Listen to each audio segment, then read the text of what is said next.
아리우스 논쟁에서요. 예. 아다나시우스하고 이렇게 이제 논쟁이 시작되는데, 그 이제 그 스탠리 그린츠가 그 조시랑 책에서 이제 그 설명할 때에, 그 이제 안디오학파의 승리가 아니라 알렉산더 학파가 이제 승리를 했는데, 철학적 사유가 많이 들어있는 쪽에 승리가 돼서 이제 삼일체 논쟁의 결과를 났다라고 이렇게 얘기를 하거든요. 그러니까 마치 그 어떤 철학의 승리인 것처럼 이렇게 표현하는 방식이 제 개인적으로 상당히 좀 기분이 나쁘고 좀 껄끄러워서 그런 부분 상당히 좀 많이 걸리는데, 그것이 이제 뭐 저희들은 이제 이렇게 교리사를 통해서 수업을 받을 때에는 이제 하나님의 역사 가운데 그렇게 승리를 얻었다라고 이야기하는데, 또 그런 표현 방식을 하다 보니까 헬라니즘이 들어와가지고 히브리를 만나가지고 철학적인 어떤 승리가 되는 것처럼 인식이 돼버리니까 학파를 나눠가지고 이야기할 때요. 네, 그들은 이것만 보고서 설명하는 거죠.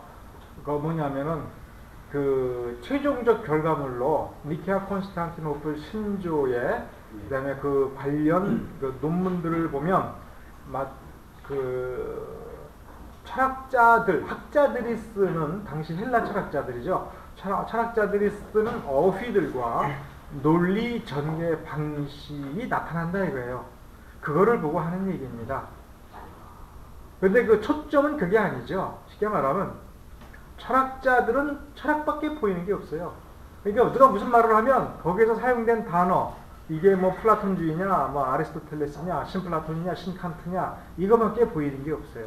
그 속에 있는 영적 갈등, 그 속에서 표출하고자 하는 영적인 어떤 그 메시지는 그들이 보지를 못하니까 그렇게 얘기하는 겁니다. 오히려 이렇게 따져보면 좀 이게 사실은 신론에서 다루려고 반드시 다뤄야 되는 것이기 때문에 미뤄두고 있었던 것인데, 사실 그 헬라의 그 철학으로 얘기한다면 삼위일체 교리는 존재할 수가 없는 겁니다.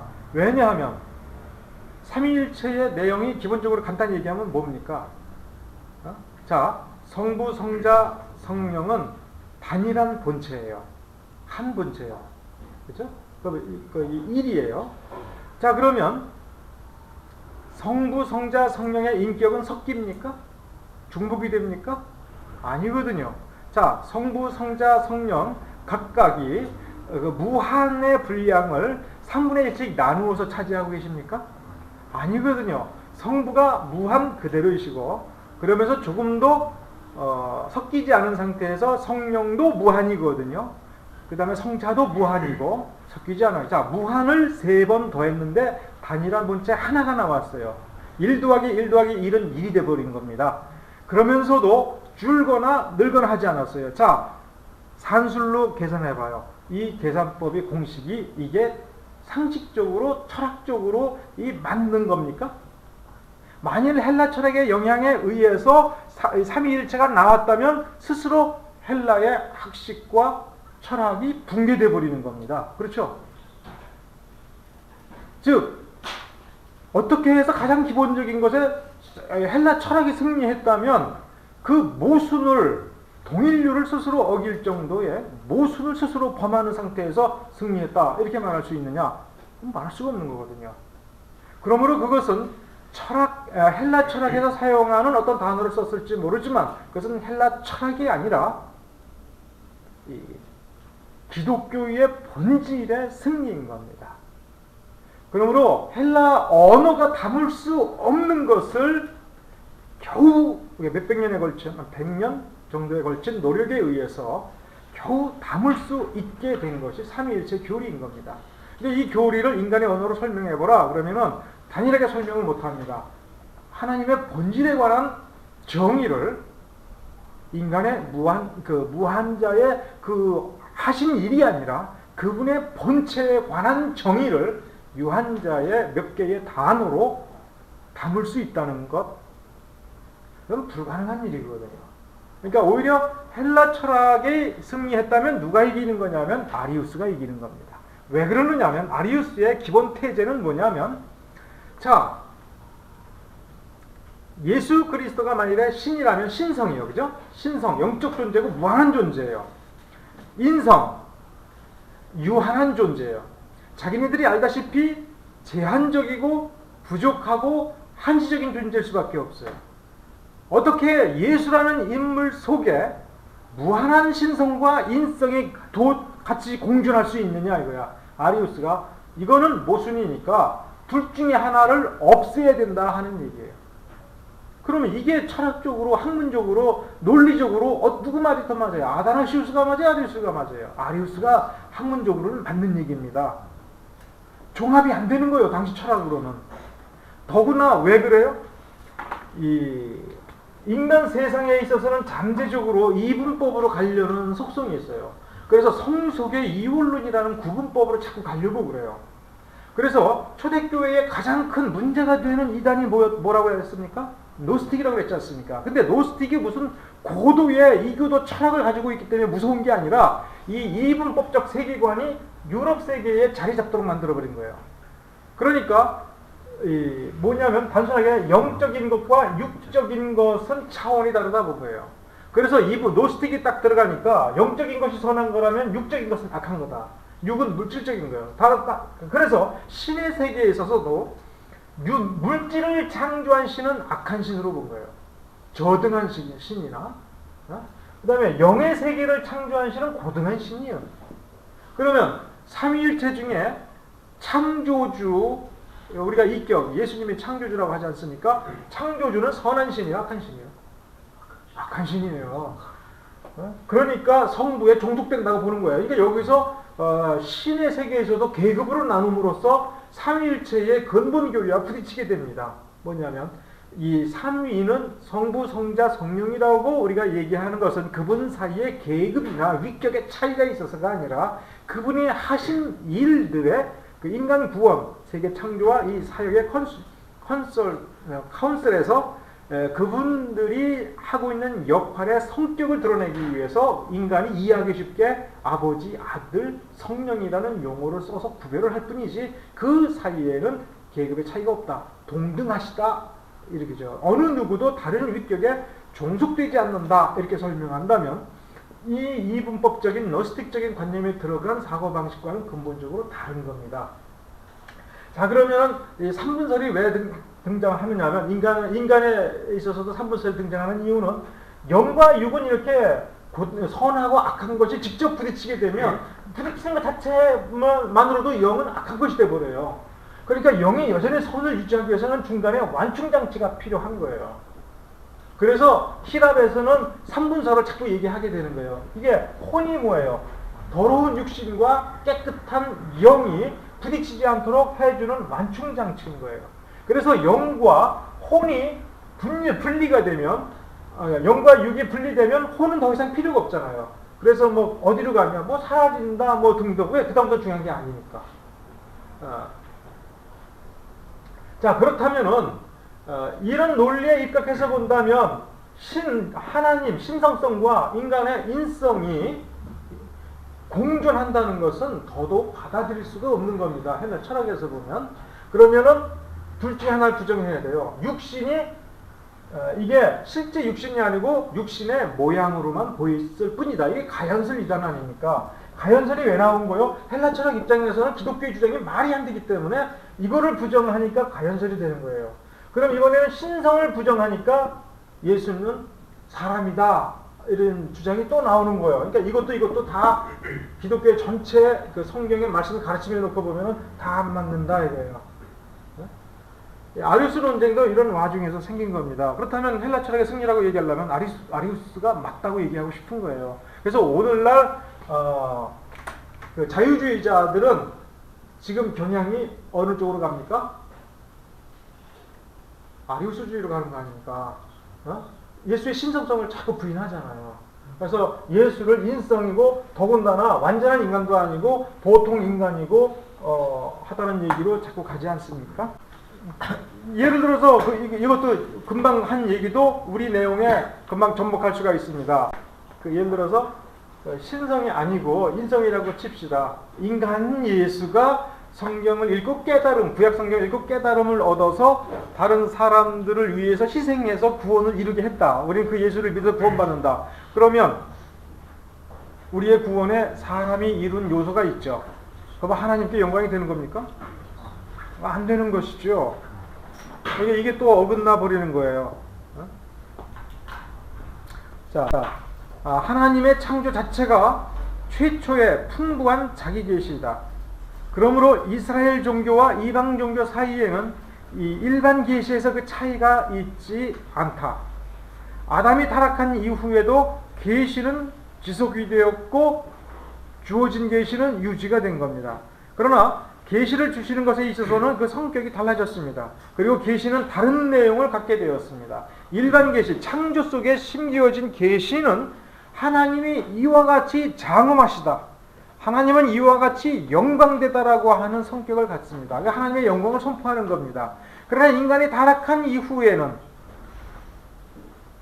구속자라고 하는 특별 계시를 주어야만 인간은 하나님을 다시 발견할 수가 있게 되는 겁니다. 그런 점에서 은혜의 계시가 나타나는 것입니다. 이 은혜의 계시는 창세기 맨 앞부분부터 타락기사 바로 다음부터 나옵니다. 뭐냐면 사람과 사탄을 원수되게 하신다는 게 나오죠.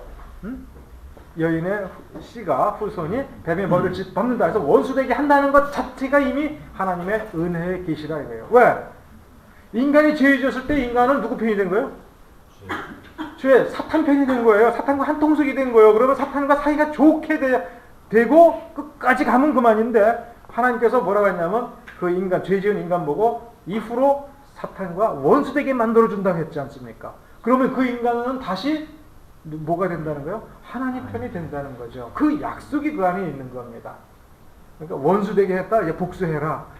이제 여기서 끝나는 것이 아니라 이건 역시 하나님의 구속의 적극적 사역이 준비되어 있고 이후로 그 구속이 펼쳐질 것이다라고 하는 약속입니다.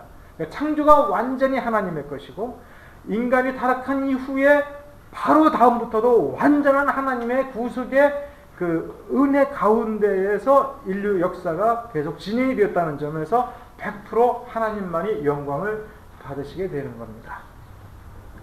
자, 이제 첫째 명제, 하나님은 스스로 우리의 머리와 지각 방식 및 모든 형태에 적응하신다.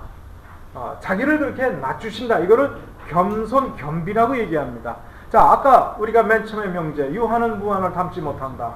그러니까 유한은 무한자에게 가까이 다가가지 못하는 겁니다. 그래서 그걸 알 수가 없습니다. 들여다보지를 못합니다. 봐도 이게 뭔지를 알 수가 없습니다. 그러므로 이 유한자가 파악할 수 있는 규모로 자기를 줄여서 보여주고 낮추어서 보여주고 인간이 감지할 수 있는 형상으로 나타내 주시는 겁니다. 그래서 이 환상 중에 저도 옛날에는 그게 궁금했어요. 모세라든가 이런 누군가가 이 환상 속에서 하나님을 봤다 이렇게 얘기하잖아요. 그래서 야, 그럼 진짜 하나님이 나타났나? 진짜 하나님이 나타났나? 그렇잖아요. 꿈에서 봤다 그러면 진짜 봤냐? 진짜 누구를 만났다 그러지 않습니까? 꿈속에서 돌아가신 할머니 만났다 뭐 이런 얘기할 때 진짜 그 할머니가 나타났나? 마찬가지로 누구의 꿈속에, 야곱의 꿈속에, 뭐 모세의 눈앞에 하나님이 진짜 나타났나? 어떻게 그렇게 가능한가? 근데 이것은 하나님의 본체가 불꽃이 아니고 하나님의 본체가 무슨 벽에 그어진 손 모양이 아니고 인간이 알아볼 수 있고 깨달을 수 있도록 그 어떤 형상을 만들어서 그 속에 어떤 메시지를 담아서 보여주는 거다. 그러니까 인간은 하나님의 영광 그 자체를 볼 수가 없는 것이죠. 근데 볼 수 있도록 해주는 겁니다. 조금 어려운 말이죠. 그러므로 우리가 그 옛날 선지자하고 우리하고 비교해보면 옛날 선지자는 어떤 꿈속에서 어떤 환상 속에 뭐 불꽃으로 보았죠. 이게 무엇인지는 해석이 필요했습니다. 구속의 비밀에 대해서 원리에 대해서 성막으로 우리에게 계시해 주었다고 하셨지 않습니까? 그래서 이스라엘 백성들은 들며 날며 구속의 원리를 밟고 만져보고 하는 것이지요. 그런데 이스라엘 백성들도 그것을 누군가가 해석해 주고 이게 그렇다고 하는 것을 알려주지 않는다면 아무도 그걸 모르는 겁니다.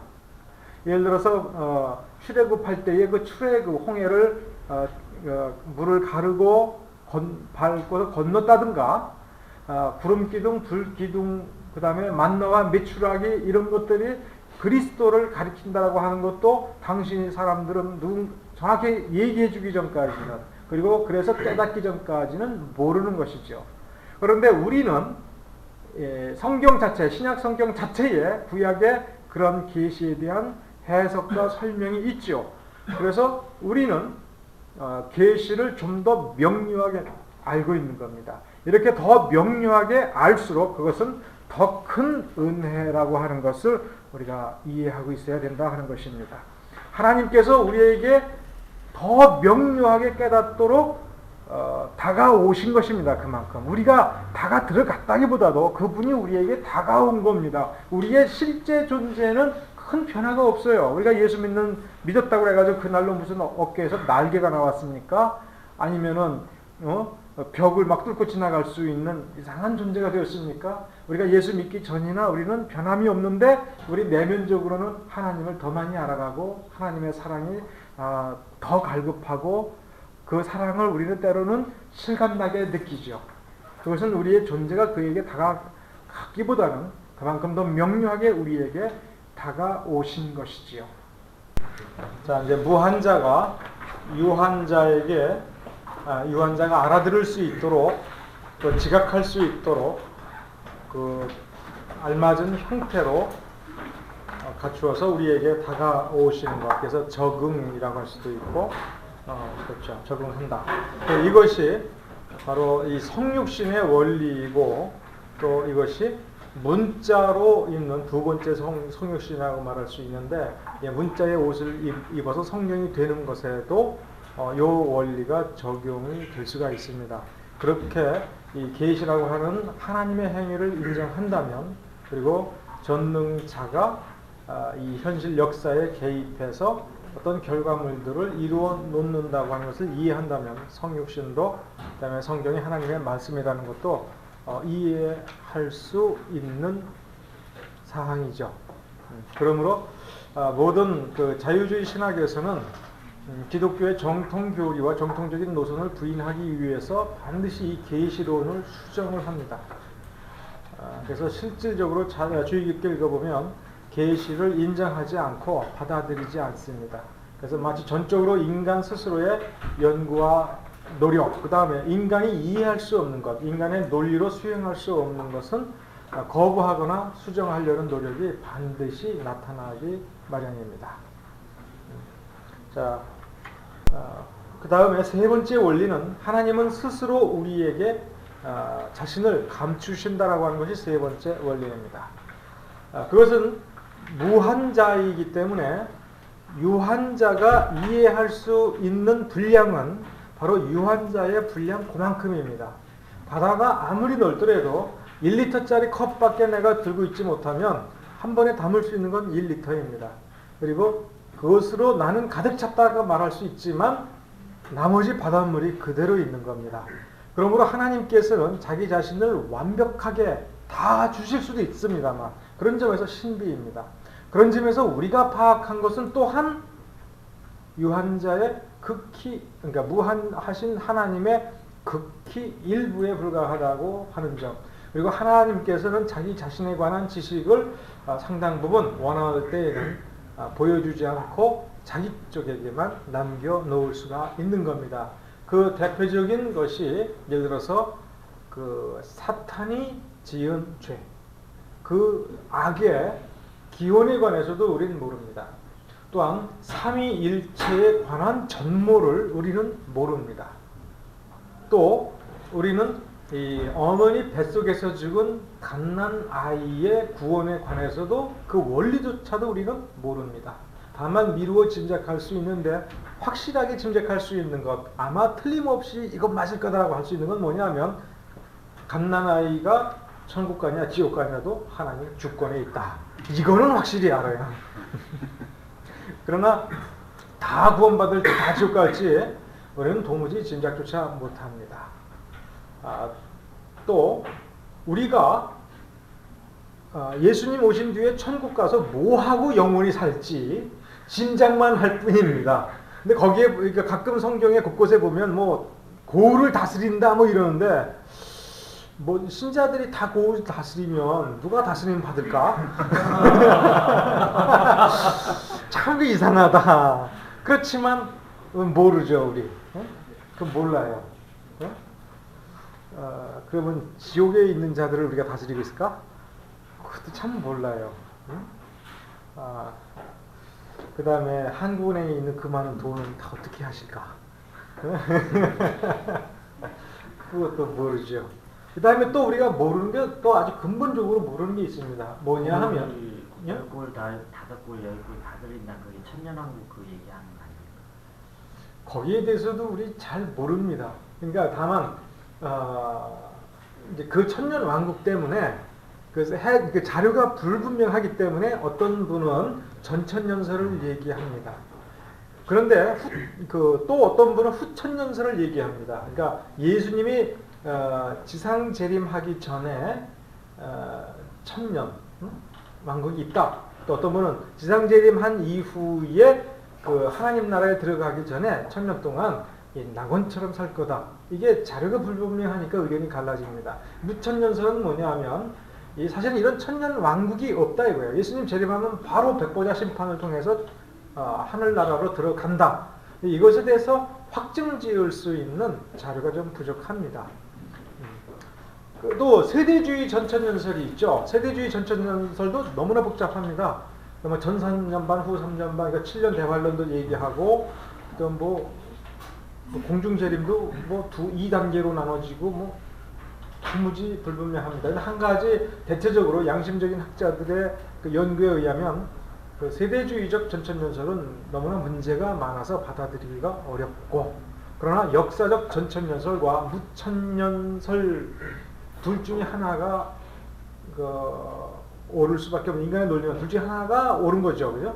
그렇지만 두 가지 이론 다 상당히 맞는 어떤 근거 자료를 가지고 거기서 입장을 정했다라는 점에서는 두 가지 다 어느 것을 택해도 다 보수적이고 정통적인 입장이라고 거기까지는 인정해 줍니다. 그러니까 우리가 확실히 잘 모르는 거죠. 결정적으로 또 한 가지 우리가 굉장히 중요한 것을 모르는 것이 하나 있는데 우리의 원죄가 어떻게 유전될까? DNA에서 DNA로 이렇게 계승이 되는 걸까? 여기에 대해서도 여태까지 학자들이 이게 확정적인 단언을 못 내립니다. 이렇게 하나님께서는 자기가 하신 것에 대해서 혹은 자기 자신에 대해서 많은 것들을 신비 그 자체로 남겨두고 우리에게 알려주시지 않은 것이 있습니다. 그런데 전통적인 학자들은 그 하나님께서 알려주려고 하지 않는 것, 성경에서 충분한 데이터를 주지 않은 것에 사람들은 그래도 자연스럽게 호기심이 가요. 알고 싶어요. 그래서 거기에 집중하게 되는데 대개 그러다가 넘어지더라. 그러니까 이 신학은 호기심으로 하는 것이 아니다. 신학은 건덕, 교회를 세우고 성도들을 바르게 하고 성도들이 이 땅 위에서 어떤 일을 해야 될 것인가, 그리고 그 일을 해내는데 필요한 어떤 훈련과 정보라고 하는 점을 생각해 본다면 어떤 호기심이 생길 때에 이것이 정말로 이 교회와 성도들을 세우고 그들을 성취시키는 데에 얼마나 도움이 되는가 생각해 보고 없어도 상관없으면 자연스럽게 알게 될 때까지, 깨닫게 될 때까지 그냥 내버려 두도록 하라고 얘기합니다. 기독교 진리 혹은 복음을 신비라고 부릅니다. 그러니까 복음의 신비 이렇게 얘기하는데 이것은 인간들이 신비라고 얘기할 때에는 대부분의 사람들, 대중들에게는 알려주지 않고 특별한 사람들만 독점적으로 향유하는 어떤 지식, 특별한 지식이라는 점에서 신비라고 부르는데 기독교는 그게 아니라는 겁니다. 기독교가 복음을 신비라고 얘기할 때에는 그 인간의 이성과 판단 능력을 뛰어넘는 것이기 때문에 신비인 것이고 하나님께서 그 구체적으로 알려주지 않은 부분이기 때문에 신비라고 하는 것입니다. 다시 말해서 노스틱에서 말하는 노스틱의 그 번역 용어가 그 영지주의죠. 영지주의의 기본 원리는 그 단계별로 사람의 등급을 나누어서 최고급의 핵심 노하우는 자기들끼리만 주고받는, 기독교는 그런 게 아니라 이거예요. 그러니까 사도나 이 목사가 어떻게 보면 지식을 독점하는 계층이 될 수 있어요. 예를 들어서 성도들에게는 신학을 하나도 안 가르쳐주고 믿기만 하고 나만 따라와, 내가 하는 것만 해, 이렇게 맹종을 가르칠 수가 있는데, 이런 경우 기독교의 그 핵심 진리를 독점해버리는 겁니다. 원래 로마 카톨릭의 그 존립 근거는 이 지식의 독점에 있고 그 사제 직분의 독점적 지위에 의해서 유지가 되는 거거든요. 그래서 이 사제라고 하는 직분을 교회 조직의 정점에 둠으로써 그 계급에, 단계적으로 그 계급에 접근하지 않으면 어떤 그 영적 비밀을 알 수 없도록 나름대로, 혹은 어떤 영적으로 굉장히 중요한 일을 하지 못하도록 묶어둠으로써 이 권력이 유지되는 거거든요. 그러니까 계급사회를 그렇게 해서 만들어 놓은 겁니다. 그러나 하나님이나 성경에서는 그런 것을 요구하지 않습니다. 그래서 이 목사나 신학자는 최대한 자기가 알고 있는 것을 공개하고 자기가 틀린 거는 수정받고 하는 겁니다. 늘 가끔 그렇게 얘기해요. 다 알려주면 우리 뭐 먹고 살고, 목사가 저기 평신도들 보고 주석책을 주고서 다 읽어라, 다 가르쳐주면 목사는 뭘로 설교하고, 그러면 얼마나 힘들까? 왜냐면 설교 딱 하면 목사님 여기 주석에 보면 아이고 우리 어떻게 하라고, 내가 그러니까 해본 적이 없으니까 그렇죠. 역대 이래로 아는 사람하고 일하는 게 편합니까? 모르는 사람하고 일하는 게 편합니까? 이게 어렵다, 다 알려주고 주석 가르쳐주고 읽으라고 하고서 설교하면 힘들다고 얘기하는 사람은 이 설교를 통해서 밥 먹고 살 사람들이에요. 그러니까 밥 먹고 사는 것이 설교의 목적인 사람들이에요. 그렇잖아요. 그러나 교회가 존재하는 것은 이 구속의 은혜를 널리 전하고 하나님의 영광을 위해서 우리 자신과 우리 사회와 세상을 변혁시켜 나가는 겁니다. 그렇죠? 그러기 위해서 우리가 배운 지식을 움켜쥐는 것이 아니라 그것을 누가 이거 알까? 누가 요걸 내가 요거 보고 설교한다는 거를 이 평신도들이 알면 나 우습게 볼 텐데 이거 모르게 해야지. 그래가지고 나 진짜 그런 분 봤어요. 설교하러 올라갔는데 난 순전하게 그냥 성경책만 보고 설교하시는 줄 알았어요. 저분은 어떻게 설교안도 작성 안 하시는가 했더니 나중에 보니까 이게 껍데기만 성경, 껍데기야.